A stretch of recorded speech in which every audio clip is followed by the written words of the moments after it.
Welcome friends, সকলকে রাখি পূর্ণিমার শুভেচ্ছা। ওয়েস্ট বেঙ্গল স্কুল সার্ভিস কমিশনের মাধ্যমে যে এসএলএসটি লেভেলের পরীক্ষা হতে চলেছে, তার মধ্যে মুঘল যুগের ওপর 2 নম্বরের ডেসক্রিপটিভ প্রশ্ন আলোচনার ক্ষেত্রে আমরা প্রায় শেষ পর্যায়ে উত্তীর্ণ হয়েছি। আজকের প্রথম প্রশ্ন, ঔরঙ্গজেবের দাক্ষিণাত্য নীতির ফলাফল বর্ণনা করো। দেখে নেওয়া যাক উত্তর।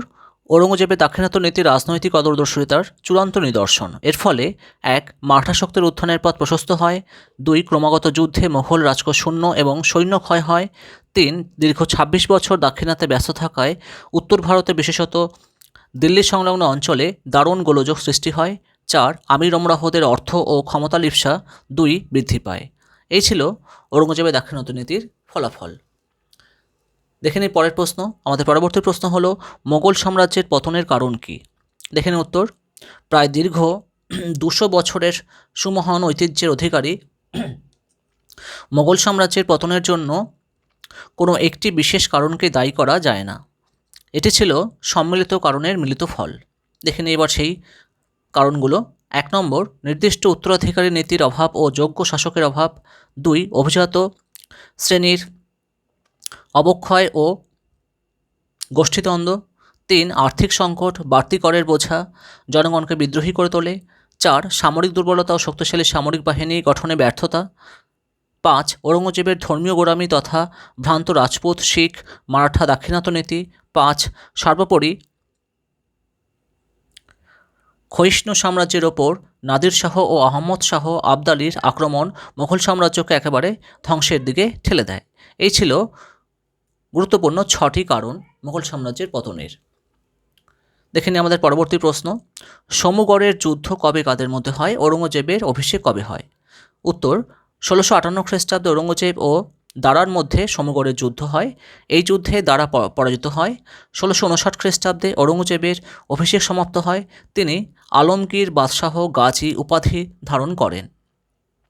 প্রথমাবস্থায় ঔরঙ্গজেব দাক্ষিণাত্যের সুবাদার ছিলেন। এটা তোমরা উত্তরের মধ্যে লিখবে না, এটা একটা এক্সট্রা তথ্য দিয়ে রেখেছি জাস্ট জানার জন্য।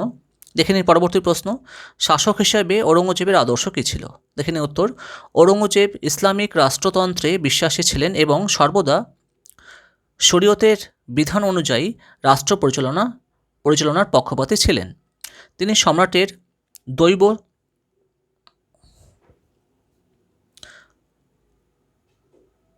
স্বপ্ন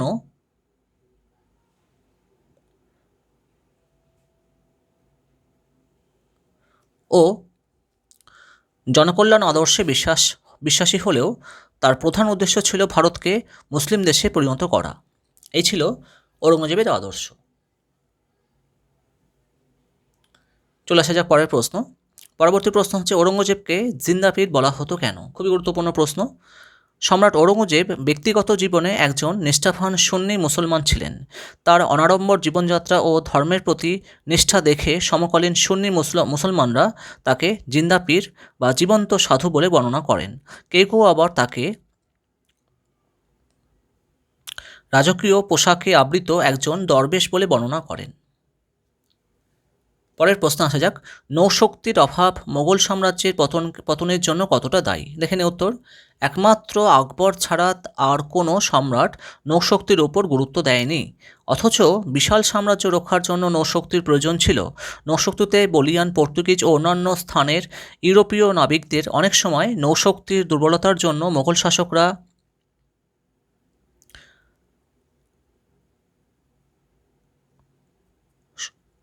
সমূহ করে চলেছেন। তাই নৌশক্তির অভাব মোগল সাম্রাজ্যের পতনের জন্য অনেকটাই দায়ী। নেক্সট কোশ্চেন দেখে নাও।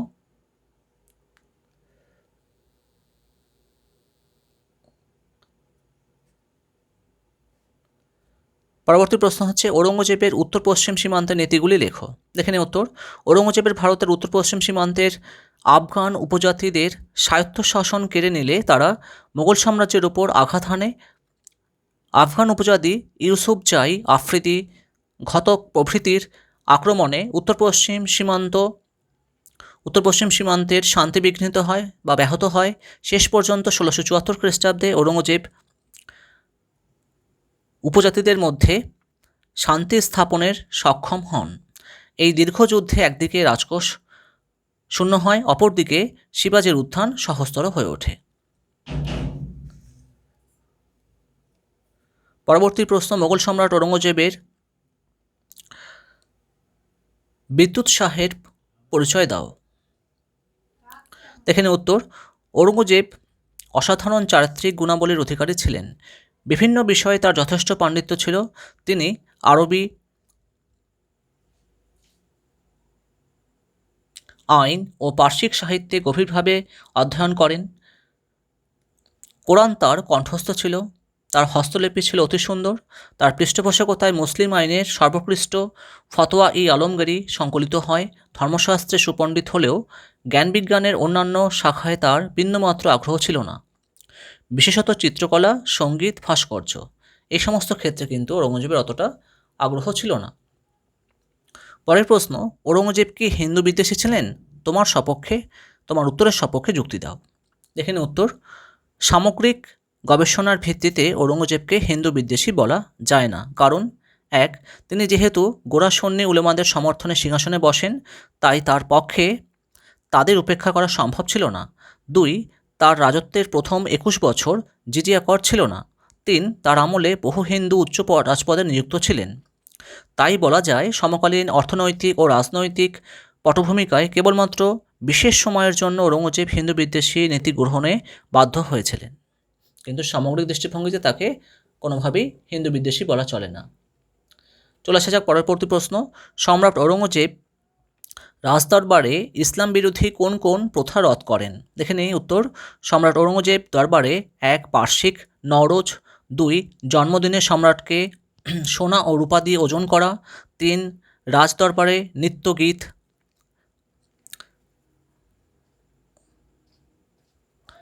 4, বসন্ত উৎসব বন্ধ করে দেন। 5, মদ্যপান, জুয়া খেলা। 6, পীরের দরগায় বাতি দেওয়া। 7, মহরমের শোভাযাত্রা বন্ধ করেন। 8, নর্তকী ও গণিকাদের তিনি দিল্লি থেকে বহিষ্কার করেন। এই ছিল রাজদরবারে যে সমস্ত নীতি তিনি বা প্রথা তিনি বাতিল করেছিলেন। এগুলোর উপর নজর রাখার জন্য তিনি মুহতাসিব কর্মচারীদের নিযুক্ত করেন। এটা কিন্তু একটা এক্সট্রা তথ্য জাস্ট জানার জন্য। দেখে নিই পরবর্তী প্রশ্ন। নেক্সট কোশ্চেন আমাদের,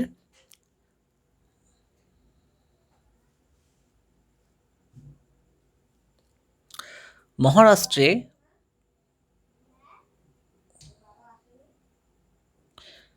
মারাঠা জাতির উত্থানে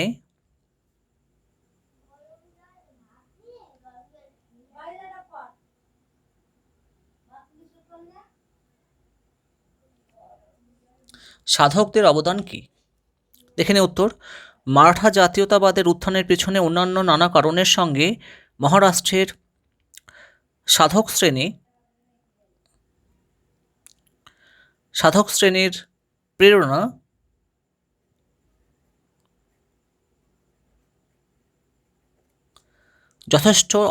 প্রেরণার যথেষ্ট অবদান ছিল। একনাথ, তুকারাম, বামন পণ্ডিত, রামদাস প্রমুখ ভক্তিবাদী গুরুদের শিক্ষায় মারাঠারা জাতীয়তাবোধে উদ্বুদ্ধ হয়েছিল। সকল মানুষ সমান, জাতিভেদ মিথ্যা, যাগযজ্ঞের কোনো মূল্য নেই, এই রকম বাণী তারা প্রচার করেছিলেন। এই ছিল মারাঠা জাতির উত্থানের পিছনে সাধক শ্রেণীর ভূমিকা। দেখে নিই পরের প্রশ্ন, কবে কোথায় শিবাজির অভিষেক ক্রিয়া সম্পন্ন হয়? 1674 খ্রিস্টাব্দে মহারাষ্ট্রের রায়গড় দুর্গে শিবাজির অভিষেক ক্রিয়া সম্পন্ন হয়। শিবাজি ছত্রবর্তী গো ব্রাহ্মণ প্রতিপালক উপাধি ধারণ করেন। পরবর্তীকালে ঔরঙ্গজেব তাকে রাজা উপাধি দেন। পরবর্তী প্রশ্ন, শিবাজির অভিষেক ক্রিয়ার গুরুত্ব বর্ণনা করো। দেখে নিন উত্তর, শিবাজির অভিষেক ক্রিয়া বিশেষভাবে তাৎপর্যপূর্ণ। এর দ্বারা 1, মারাঠা সংবিধান বিশেষ রূপ লাভ করে। 2, অষ্টপ্রধান সাংবিধানিক স্বীকৃতি পায়। 3, মারাঠা ভাষা রাষ্ট্রীয় ভাষার মর্যাদা লাভ করে। 4, সরকারি কর্মচারীদের কাজকর্মের জন্য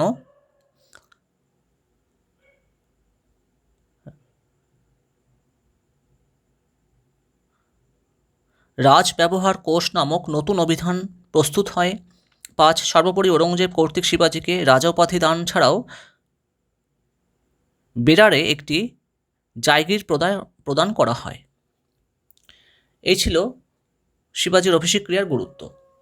দেখে নিই পরবর্তী প্রশ্ন। শিবাজীর শাসন ব্যবস্থার কথা জানতে আমাদের কিসের উপর নির্ভর করতে হয়? উত্তর বলছি। 1. অমাত্য রামচন্দ্র পন্থের রচনাবলী। 2. শিবাজীর সভাসদ কৃষ্ণাজি অনন্ত রচিত শিবাজীর জীবনী ও শাসন ব্যবস্থার বিবরণ। শিবাজীর জীবনী ও শাসন ব্যবস্থার বিবরণ কিন্তু একটি গ্রন্থের নাম। এই পুরোটাই কিন্তু একটি গ্রন্থের নাম। 3. পণ্ডিত হনুমান রাওয়ের রচনা। 4. সমকালীন বিভিন্ন দলিলপত্র ও ইউরোপীয় পর্যটকদের বিবরণ। দেখে নিই পরবর্তী প্রশ্ন। ঔরঙ্গজেবের সঙ্গে মারাঠাদের দ্বন্দ্বের কারণ কি? উত্তর, শিবাজীর নেতৃত্বে উগ্র জাতীয়তাবোধে উদ্বুদ্ধ মারাঠারা দক্ষিণ ভারতে উত্তরোত্তর ক্ষমতা বৃদ্ধি করেছিল। ফলে দাক্ষিণাত্যে মোগল শক্তি এক দারুণ বিপর্যয়ের সম্মুখীন হয়। তাই দক্ষিণ ভারতে সাম্রাজ্য বিস্তার ছাড়া ঔরঙ্গজেব শিয়া রাষ্ট্র বিজাপুর ও গোলকুন্ডা ধ্বংস সাধন করেন। হিন্দু মারাঠা রাজ্যের ধ্বংস সাধন করা ছিল ঔরঙ্গজেবের দাক্ষিণাত্য নীতির অন্যতম উদ্দেশ্য। এই উদ্দেশ্য বাস্তবায়নের জন্য মারাঠাদের সঙ্গে তার দ্বন্দ্বের সূচনা হয়।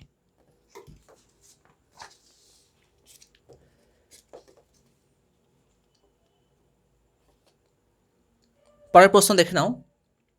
মারাঠা সাম্রাজ্য জয়ের প্রকৃতি কী ছিল? মারাঠা স্বরাজ্য জয়ের প্রকৃতি কী ছিল? দেখে নিন উত্তর। মারাঠা স্বরাজ্য বা স্বাধীন রাজ্যের শ্রেষ্ঠা ছিলেন শিবাজী। তিনি স্বৈরতন্ত্রে বিশ্বাসী, সকল ক্ষমতার উৎস হলেও তার শাসন ব্যবস্থা ন্যায়নীতি জনকল্যাণের আদর্শের উপর স্থাপিত ছিল। তবে সমকালীন অন্যান্য শাসন ব্যবস্থা থেকে তার শাসন ব্যবস্থা ছিল উন্নত। সেজন্য মারাঠাদের গণসমর্থন ছিল। বস্তুত মারাঠা স্বরাজ্যের উদ্ভবের ফলে মারাঠা জাতীয়তাবোধ আরও শক্তিশালী হয়। এই ছিল মারাঠা স্বরাজ্য জয়ের প্রকৃতি। চলে আসা যাক পরবর্তী প্রশ্নে। খুবই গুরুত্বপূর্ণ প্রশ্ন। চৌথ ও স্বদেশমুখী কী? দেখে নিন উত্তর। শিবাজী তার বিশাল সেনাবাহিনী ব্যয়ের ঘাটতি পূরণের জন্য পার্শ্ববর্তী বিজাপুর ও মোগল অধিকৃত অঞ্চল থেকে চৌথ ও স্বদেশমুখী নামে দুই প্রকার কর আদায় করতেন। চৌথ হল উৎপন্ন ফসলের 1/4 আর স্বদেশমুখী হল উৎপন্ন ফসলের 1/10। এই দুটি করের বিনিময়ে এইসব অঞ্চল মারাঠাদের আক্রমণ ও লুঠত রাজের হাত থেকে অব্যাহতি পেত। চলে আসা পরের প্রশ্ন। পরবর্তী প্রশ্ন হচ্ছে পুরন্দরের সন্ধি কবে কাদের মধ্যে সংগঠিত হয়েছিল? দেখে নেওয়া উত্তর। দাক্ষিণাত্যে শিবাজীর ক্ষমতা বৃদ্ধি পেলে সম্রাট ঔরঙ্গজেব তাকে শায়েস্তা করার জন্য অম্বরের রানা জয়সিংহ ও মোগল সেনাপতি দিলির খাঁকে প্রেরণ করেন। শিবাজী পরাজিত হয়ে 1665 খ্রিস্টাব্দে পুরন্দরের সন্ধি স্বাক্ষর করতে বাধ্য হন। Next question. পুরন্দরের সন্ধির শর্তগুলো লেখো। পুরন্দরের সন্ধির শর্তানুসারে 1. শিবাজী মোগল সার্বভৌমত্ব স্বীকার করেন। 2.